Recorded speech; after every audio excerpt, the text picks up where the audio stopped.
The chair noted this is a public information meeting for a development agreement application that comes to us from Donald Baker for the property at 88 Coleman Road in Waterville. Just to reiterate the purpose of a public information meeting, the purpose is as follows. It is to inform the public of the application, to explain the planning policies that enable this application to occur, and to receive preliminary feedback from members of the public. Again, please note that no opinions have been formed on this application at this time. The background and proposal are as follows. Donald Baker is the owner of the property located at 88 Coleman Road in Waterville. The applicant has been developing his properties for agricultural purposes over the past several years. The intention of the applicant is to actively farm and live on his land, and he has applied to enter into a development agreement to permit the development of a dwelling as an accessory to the farm property. This is a map of the municipality of the County of Kings, and you'll note the red circle on the map there identifying the approximate location of the subject property within the municipality. This is an air photo map of the subject property, which is outlined in red. The approximate total area of the subject property is 30 acres, with approximately 1,900 feet of road frontage onto Coleman Road. As you can see, much of the property has been cleared, although the eastern portion and the southeast corner remain forested. This is a zoning map of the subject property and the surrounding properties, and you'll note that the subject property and the surrounding properties are zoned agriculture, A1, and this zone contains the most productive land identified for farming purposes. This is the future land use designation, and again, the subject property and the surrounding properties within the area are all designated agriculture on the future land use map, and this designation prioritizes agricultural uses. This is a photo of a portion of the subject property. I believe this is in the most kind of northerly portion off of Coleman Road. It's a photo of what the applicants described as a market garden that's used for garlic production. This is a photograph of a fruit orchard which is on the subject property. You'll note there's an irrigation system set up, which is what the kind of blue barrels just off the ground are used for. And Mr. Baker has fruit trees, pears, nectarines, cherries, peaches, and plums in his orchard. This is an existing barn on the subject property, so this would be looking up towards Coleman Road, and that's Civic 88 on Coleman Road.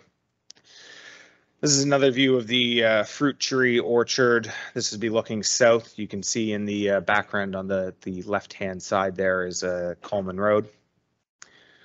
This is the proposed location of the farm dwelling on the subject property. You'll note the existing barn in the background. This is another market garden that's being developed on the subject property. This would be just on the kind of the opposite side of where that proposed farm dwelling would be located. This is a photograph of some high bush blueberries that are in production. So this is again looking a little bit to the southeast corner of the subject property as well. This is a photograph of a site plan for the subject property. So just some quick highlights on this. Right up here is the existing barn. There's a well on it. The market garden that was seen in the first photo along with the garlic production is right here. This would be the fruit orchard here as well. This is the proposed location for the dwelling. Mr. Baker's been clearing land on the property over the past several years. This is a area intended for future production of blueberry plants. Again, those high bush blueberries, which we saw in a photo in the presentation as well. And then there's a hayfield and an area for corn that's being cleared currently.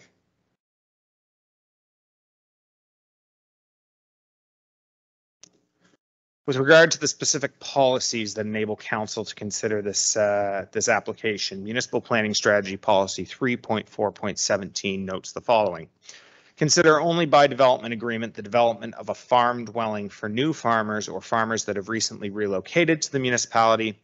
This policy is intended to apply to full-time active farmers, and in considering such proposals, council shall take the following into consideration. A, the development agreement shall include a site plan showing the location of the following: crops, barns, pastures, a residential development accessory to farming business, access to the site, site servicing, and landscaping. B, submission of a professional business plan demonstrating the intent to farm. And a qualification to that is that a third party with agricultural expertise shall review and provide comment to municipal staff. C, demonstration of the intent to farm by showing proof of farm financing or investing in farm-related infrastructure. And D, in case of proposed livestock operations, submission of a manure storage plan as part of the application. Finally, there's the general criteria that's contained within Municipal Planning Strategy Policy 5.3.7, and these are the criteria that staff look to when completing an evaluation of any planning application that comes before us. First, that the proposal is in keeping with the intent of the municipal planning strategy, that it meets the goals and objectives and policies of the MPS, that there be no undue negative financial impact on the municipality, that the surrounding land uses are compatible for the proposed use, that when applicable, there's adequate supply and reasonable proximity of school, recreation, and community facilities, that there'd be no undue creation of traffic hazards or congestion, adequacy of fire protection, adequacy of sewer and water services when applicable, that there be no undue potential for flooding or serious drainage problems, no undue negative impacts on well fields or other groundwater supplies, no undue chance of pollution, including soil erosion or siltation of watercourses. When applicable, no negative impacts on lake water quality or wetlands, no negative impacts on neighboring farming operations when applicable. And finally, that the site is suitable in terms of its physical characteristics, the grades, soils, geological conditions, locations of water courses, marshes, bogs, swamps, and proximity to utility right-of-ways. Finally, this is the development agreement process timeline. So a complete application has been received by the municipality, and we're at the very early stages of the planning application process at the public information meeting. Following a public information meeting, staff will complete their review and draft a report that would go to the Planning Advisory Committee for their review and recommendation. This would be followed by initial consideration by council. And that is followed again by a public hearing, which is another opportunity for members of the public to comment on the planning application. Properties within 500 feet of the subject property would be notified again of the public hearing, and the public hearing is also advertised twice in the local newspaper. Following the public hearing, council would hold final consideration where they would vote to approve or deny the development agreement application. And finally, there's a 14-day appeal period of council's decision as mandated by the Municipal Government Act. And with that, I will leave my contact information for members of the public to reach out and contact me with any questions or comments that they may have outside of this meeting. My phone number is 902-690-6173 and email wrobinson-mushkat, M-U-S-H-K-A-T, at countyofkings.ca. You can also visit our website at www.countyofkings.ca/planning for more information on this or any other planning applications.